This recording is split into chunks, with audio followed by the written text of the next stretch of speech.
Gaza और फिलिस्तीन का हाल बहुत बुरा है।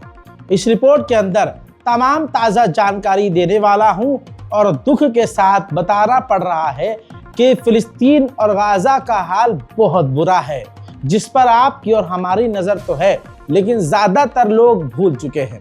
हजरात, गाजा में ठंड के मारे 6 नवजात शिशु मारे गए हैं। तस्वीरें हैं मेरे पास, लेकिन देखने लायक नहीं है। रिपोर्ट यह है कि 6 बच्चे जो अभी 2 दिन के थे या 4 दिन के थे या मैक्सिमम 7 दिन के, वो मारे गए हैं। 6 बच्चे 24 घंटे में।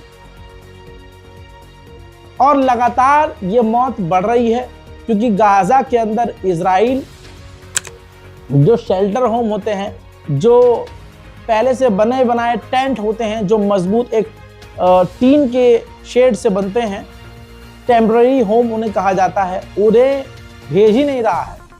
वो मकान भेजने ही नहीं रहा है अंदर। बॉर्डर पर वो ट्रक खड़े हैं लेकर उनको, लेकिन गाजा के अंदर उन तमाम मदद की चीज़ों को इजराइल अंदर जाने नहीं दे रहा है। वहीं अक्टूबर 2023 से अब तक, आज तक इजराइल की कैद में लगभग एक कम 60 फिलिस्तीनी टॉर्चर से मार डाले गए हैं। इजराइल किसी भी सीज़फायर और कानून को नहीं मानता। उसका जीता जागता सबूत ये वीडियो है। गाजा के अंदर सीज़फायर होने के बावजूद इजराइल गाजा के मकानों को लगातार तोड़ रहा है। उधर गाजा के अंदर IUG यूनिवर्सिटी की इन 1.5 सालों में पहली बार तस्वीर सामने आई है। यूनिवर्सिटी पूरी तरह से इजराइल ने खत्म कर दी है, तबाह कर दी है। देखिए,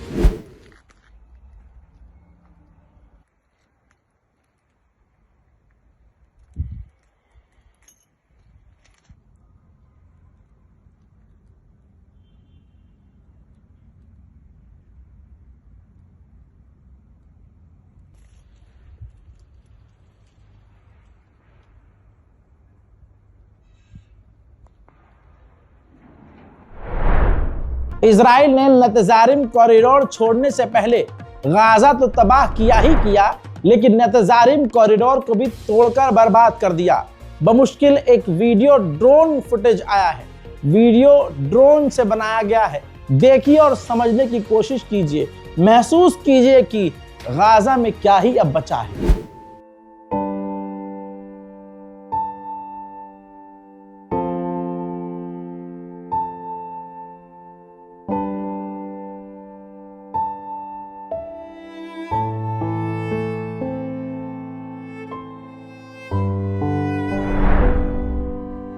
इजराइल हमास को पीछे खदेड़कर पूरी तरह से उन्हें खत्म करके गाजा के अंदर ही एक बफर जोन बनाना चाहता है।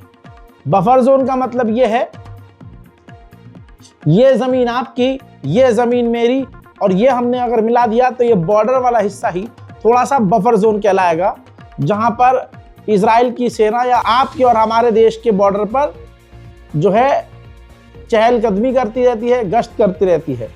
और उस बफरिंग जोन में ना आपके देश के सैनिक आएंगे ना मेरे, वो नो मैन जोन टाइप का होगा। लेकिन इजराइल क्या कह रहा है, जैसे ये जमीन गाजा की है, ये इजराइल की, तो बफर जोन में आधी जमीन इसकी जाएगी और आधी इधर की ना। तो इजराइल कह रहा नहीं, हम गाजा के अंदर इस पूरे इलाके को बफर जोन बना देंगे। यानी गाजा की ही जमीन पर बफर जोन, एक तरह से बफर जोन के नाम पर इजराइल गाजा में कब्जा करेगा। वहीं इजराइल के फाइनेंस मिनिस्टर ने भाई सीधा सीधा बोला है कि नेतन्याहू, हम यानी हमारी जो सरकार है गाजा पर कब्जा करने वाली है। डोनाल्ड ट्रंप इसमें हमारा साथ देंगे, यानी अमेरिका हमारा साथ देगा, और ये बात हकीकत है। वहीं आइए अब ताज़ा मंजर मैं आपको दिखा देता हूं, जिसके अंदर इजराइल की सेना फिलिस्तीन के वेस्ट बैंक में फिलिस्तीनियों के मकानों पर रेड कर रही है।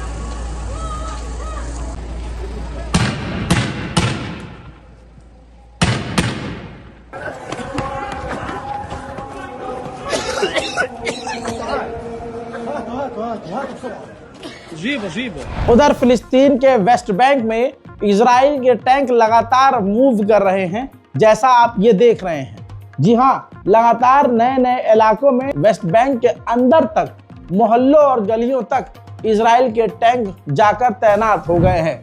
हाल इतना बुरा है कि ये आप देख रहे हैं जो आतंकवादी नजर आ रहा है, ये इजराइल का आम सेटलर है। ऑटोमेटिक खतरनाक बंदूक के साथ फिलिस्तीनियों के इलाकों में मुस्तैद है, जबरदस्त अपने आप तैनात है।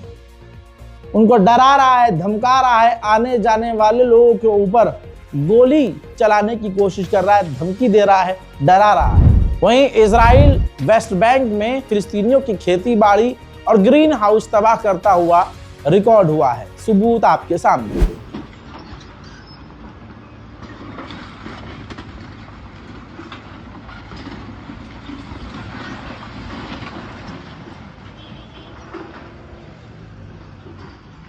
वहीं इजराइल की गवर्नमेंट ने एक और जुल्म किया। जो फिलिस्तीनी कैदी इजराइल की कैद से आज़ाद हो रहे हैं, अब फिलिस्तीन अथॉरिटी की गवर्नमेंट उनको कोई रकम नहीं देगी, कोई मदद नहीं देगी। अब नंबर्स खुलकर आए हैं। इजराइल ने अपनी जेल में गाजा फिलिस्तीन के 160 डॉक्टर और मेडिकल स्टाफ के लोगों को जेल में रखा हुआ है और रोज टॉर्चर कर रहा है, जिनमें से कई डॉक्टर्स की हालत नाजुक है। एक अब पुरानी वीडियो खुलकर सामने आई है जो अब तक छिपी हुई थी। माजरत के साथ ये पूरी तरह से ब्लर मैं इसलिए कर रहा हूँ क्योंकि वीडियो ही ऐसी है। हजरात, इस वीडियो के अंदर ये हो रहा है कि इजराइल के सैनिक गाजा के अंदर एक फिलिस्तीनी को कत्ल करके अपने कुत्तों के आगे उसकी लाश को डाला है और कुत्ते नोच कर, लिटरली उसके मुंह को और गले को नोच कर खा रहे हैं और इजराइल के सैनिक खुश हो रहे हैं, हंस रहे हैं। अब ऐसे सीज फायर का क्या फायदा? इजराइल ने एक बार फिर से लेबनान में एयर स्ट्राइक करके 2 सिविलियंस को कत्ल कर दिया है। यही अगर 2 इजरायली मारे जाते, अमेरिकी मारे जाते, तो दुनिया, अमेरिका और इजराइल मिलकर पलट देते। लेकिन दूसरे की जान की कीमत कुछ है ही नहीं इनकी नजरों में। वहीं अगली तस्वीर में अपनी आंखों से सबूत देख लीजिए। लेबनान के आसमान पर लगातार इजराइल अपने ड्रोन उड़ा रहा है।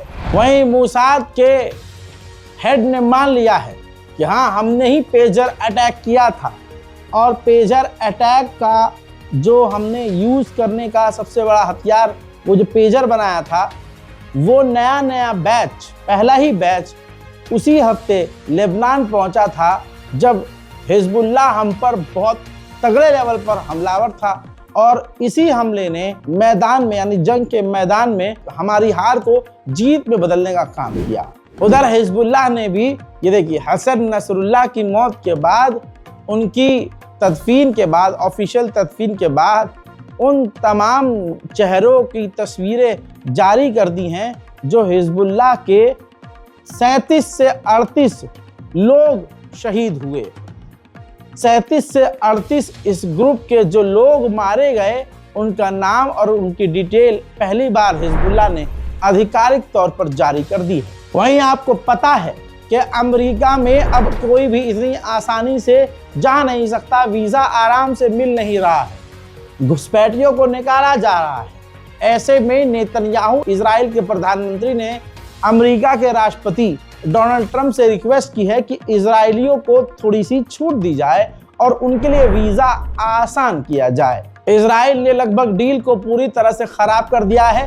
अभी भी जो पिछले हफ्ते 600 फिलिस्तीनियों को इजराइल को आज़ाद करना था, इजराइल ने वो आज़ाद नहीं किए हैं। इसके बावजूद इजराइल ने उल्टा ही ये कहा है हमास से कि हमारे 4 और कैदियों को आज़ाद करो, जिसके बाद हमास फिर से राजी हुआ और हमास ने ये जिद भी मान ली इजराइल की कि ठीक है, आने वाले कुछ दिनों में हम आपके 4 और यहूदी कैदी आज़ाद करेंगे। जिसके बाद अब हमारे पुराने 600 कैदी और इसके अलावा 7 में और फिलिस्तीनियों को आज़ाद करेंगे। उधर इजराइल के ऑफिशियल ने और यूरोपीय यूनियन के लीडर ने आपस में बंद कमरे में मुलाकात की है।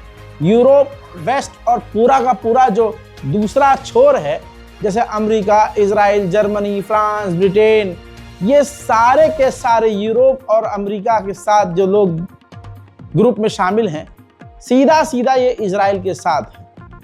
और दुख की बात ये है कि अमेरिका इजराइल के साथ अरब देश भी है, और जो एक अकेला खुल्लम खुल्ला फिलिस्तीनियों का साथ देता है और इजराइल के मुंह पर तमाचा जड़ने का दम रखता है, मुसलमान खुद उससे गद्दारी करता है। नाम है ईरान, जिससे हर देश, हर मुस्लिम देश चिढ़ता है, क्योंकि उतनी औकात कोई बना नहीं पाता। और हमें बचपन से सिखाया गया है कि इससे जो शिया होते हैं इनसे नफरत करो, तो फिर रिजल्ट में क्या होता है, हम बड़े होते होते सड़ जाते हैं। हमें एक गैर मुस्लिम के हाथ का खाना बर्दाश्त हो जाता है, लेकिन जो वो होता है ना शिया, उसके हाथ का खाना हमें बर्दाश्त नहीं होता। ये नफरत सिखाई जाती है बचपन से, और वो बचपन वाला सिखाया हुआ जो जहर होता है वो बड़ा होकर दिमाग में गंध परमाणु जैसा बन जाता है, और फिर वो इंसान पूरे समाज के लिए खतरा बन जाता है। जहां हम सबको एक होना चाहिए, आज हमारे बीच में ऐसे लोग मौजूद हैं जो किसी न किसी बहाने से शिया सुन्नी के बीच जहर, आग, ये सब घोलते रहेंगे। बच के रहिए ऐसे लोगों से। डेनमार्क के समुद्री इलाके से इजराइल के लिए हथियार जा रहे थे। डेनमार्क में वहीं हजारों लोगों ने प्रदर्शन करना शुरू किया और उन हथियारों को जाने से रोकने की कोशिश की, जिसके बाद 15 से 20 प्रदर्शनकारियों को डेनमार्क ने गिरफ्तार कर लिया है। यूरोपीय यूनियन के कुछ लीडर इजराइल आए थे और वो वेस्ट बैंक घुसने की कोशिश कर रहे थे। इजराइल ने यूरोपीय यूनियन के उन लीडरों को वेस्ट बैंक घुसने नहीं दिया, जिसके बाद पीछे से और यूरोपीय यूनियन के जो लीडर्स इजराइल आने वाले थे, उन्होंने अपने आप ही ये दौरा रद्द कर दिया। दोस्तों, आप देख सकते हैं कि इजराइल कितनी बड़ी दादागिरी अपने ही दम पर कर रहा है, और आगे इन तमाम देशों को ये इजराइल की ही दादागिरी उन पर ही भारी पड़ेगी जो आज इजराइल का साथ दे रहे हैं। इजराइल पर्दे पर दिखा रहा है कि हम जीते हैं, लेकिन अंदर ही अंदर इजराइल ये भी मान रहा है कि वो बुरी तरह से हारे हैं। इजराइल के बड़े बड़े एक्सपर्ट कह चुके हैं कि गाजा की जंग में हमें कुछ नहीं मिला, उल्टा हमारे को बड़ा नुकसान हुआ, हमारे देश को नुकसान उठाना पड़ा और हमारी सेना को काफी ज्यादा नुकसान हुआ। हालत ऐसी है कि इजराइल की सेना में काफी कमी हो रही है, सेना कम पड़ रही है। ऐसे में जबरदस्ती वो आम लोगों को और युवाओं को सेना में भर्ती कर रहा है। ये चीज देखते हुए अब हजारों यहूदी नौजवान सेना में भर्ती ना होने के लिए सड़कों पर प्रदर्शन कर रहे हैं। जी हाँ, ये इजराइल है।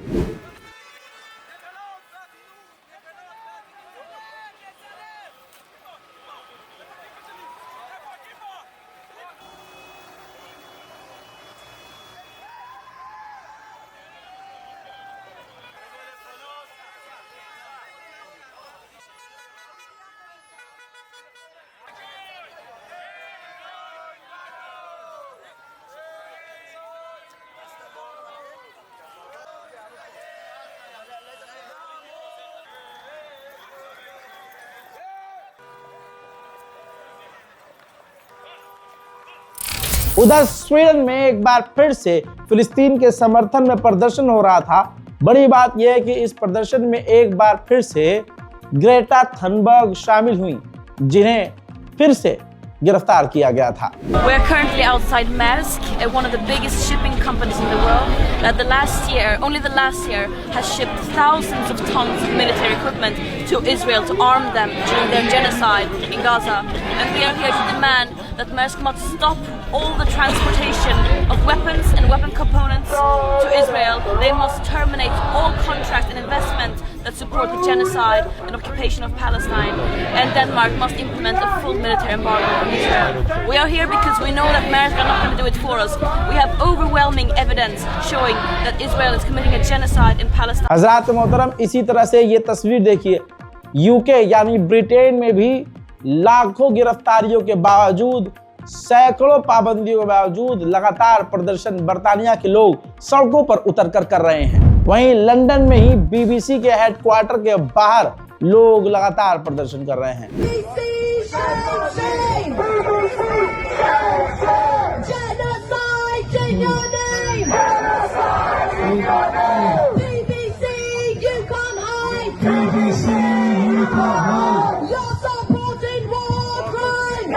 साउथ कोरिया जो काफी शांत मुल्क है, वहां भी फिलिस्तीन के लिए आवाज अभी तक बुलंद है।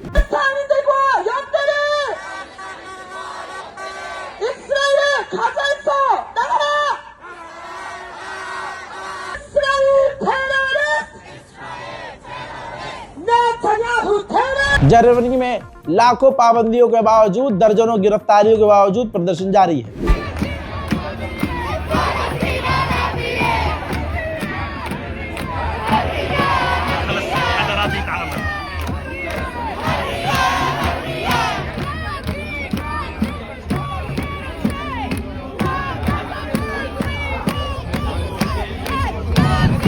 इजराइल के पूर्व प्रधानमंत्री ने डोनाल्ड ट्रंप को एक ऑप्शन दिया है कि यह पॉलिटिकल सेकंड ऑप्शन है। आप गाजा को इजिप्ट को दे दो अगले 15 सालों के लिए किराए पर, और फिर आप देखो कि इजिप्ट गाजा के साथ क्या करता है। बाद में आप, क्योंकि लिखा पढ़ी के बाद ये होगा, आप चाहो तो इजिप्ट से गाजा बाद वापस ले सकते हो। हजरात, फिलहाल की मिडिल ईस्ट स्पेशल रिपोर्ट में इतना ही। गाजा और फिलिस्तीन के हाल लगातार मैं बताता रहूंगा।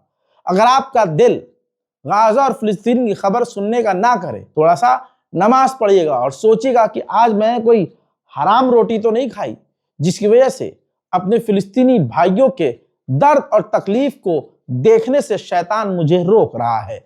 इस रिपोर्ट को शेयर कीजिए, अपनी दुआओं में मुझे याद रखिए। जय हिंद।